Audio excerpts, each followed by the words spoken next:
I'm speaking with Phill Niblock for his 90th birthday, one of the true pioneers of musical minimalism, and one of the most beloved figures in the downtown New York music scene, where, among other things, he's produced more than 1,000 concerts and related events through the Experimental Intermedia Foundation and his legendary loft space in Manhattan's Soho neighborhood.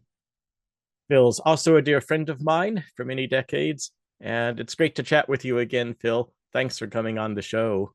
Thank you. Thank you. Not me, you. Phill, you've long been an icon in the New York avant-garde, but you grew up in Indiana and didn't come to New York until 1958. And I believe it was a decade later that you moved into the loft. What drew you there and kept you there?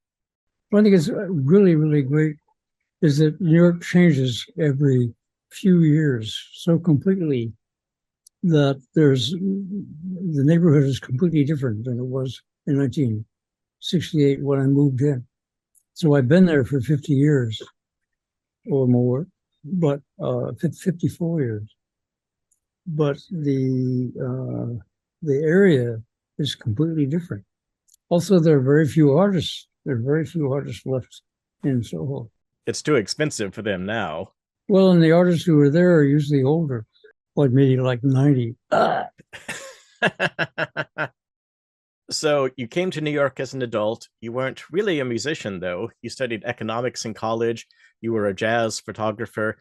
And then you got into filmmaking, including the iconic Sun Ra film, The Magic Sun from 1966. And then you suddenly got into composing. How did that happen? And I was making these films of nature material, which I was intending to use at Judson Church as 3 film projections. Concert scheduled for December of 1968. And I had done some collaborating on making music, but I felt that I really knew how to make what I wanted. I put a lot of restrictions on myself of what I could do in the music. But all that was about 5 minutes of thought. And then that was it. That was the music that I made the rest of my life. Now, this droning music that you've been making ever since, it's often mentioned alongside that of Lamont Young or Eliane Radigue. Did you know both of them when you started making drone music? No, I didn't know Eliane until 72. I had met Lamont, but I had met Lamont with Tony Conrad and what's the other guy's name? Was it John Cale? John Cale, yes. And they claimed that they were equally responsible for the music. Yes. And that if he published the music under his name, they would sue it. And so all that stuff has never been republished. Angus MacLeish was also there. And Marion, of course. Yes, Marion Zazila, his other half and collaborator. And that's the 2 of them, plus Cale and Conrad, that we're hearing in the background, recorded in 1964. But there was another experience that you had outside the concert hall that was influential. Yes, I was riding, I rode a motorcycle in those days, a 2-stroke. So it had a quite different sound than 4-stroke motorcycles.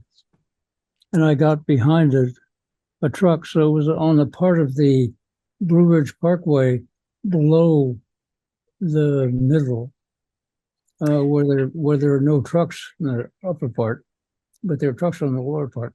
Going up a grade in the Appalachians. Yeah. And so my revs were approaching the same revs, probably at a different frequency as the truck. And so it started to float,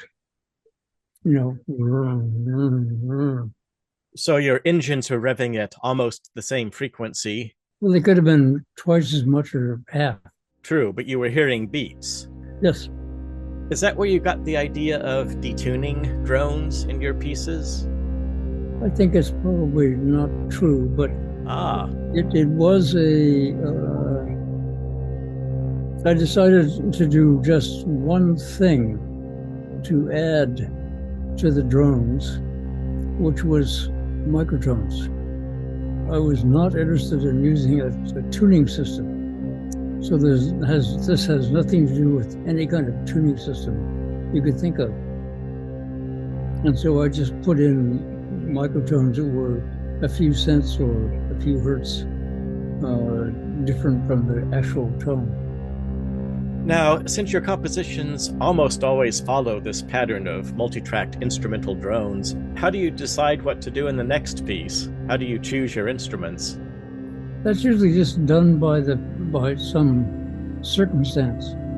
So many of those actual pieces that got made were simply I would meet someone and talk, and we would discover that there was like interesting ideas and interesting musical instruments. Like there's a violinist, and they want to make a piece, and I thought, well, that's great people to make a piece with, so I make a piece. My guest is Phill Niblock, one of the OGs of musical minimalism, the original kind of minimalism, uncompromising, sense-saturating drone music. And I mentioned that you've been a prolific producer of concerts by other artists and musicians. Alvin Lucier, Julius Eastman, and Karen Finley are just a few of the more out there avant-gardists that made appearances at your loft. Who are you? Yes. When you're surrounded by all those bohemian artists doing all those crazy things, I imagine that it might help you to stay focused on your music when it's so relentless and single-minded in its style. Okay. I can't object to that. Very hard to think of anyone who made such a concisely, not looking back music as mine. It's really, really distilled, because it was just one idea, and I was just trying to make pieces that sounded differently, given there was only one idea. Now, to hardcore Phill Niblock fans like me, the ultimate experience comes through attending one of your summer or winter Solstice Marathons that feature multiple channels of film and video projection and hours of intense drone soundscapes. You used to hold those at your loft, but nowadays you're using larger venues like Roulette in Brooklyn, where you'll again be presenting your next Winter Solstice Marathon in December. Are there any other events that we should look out for as you enter your 9th decade? On October 21st, I have a 24-hour concert in Berlin at a place called Silent Green, with 9 video projections and 24 hours of music, and a good part of it with live players. So the concert starts on 9 o'clock on the 21st and ends at 9 o'clock on the 22nd. We do have live stream and podcast listeners all over the world, so anyone who finds himself in Berlin that weekend really ought to check this out. Saturday, October 21st through Sunday, October 22nd at Silent Green, which is on the web at silent-green.net.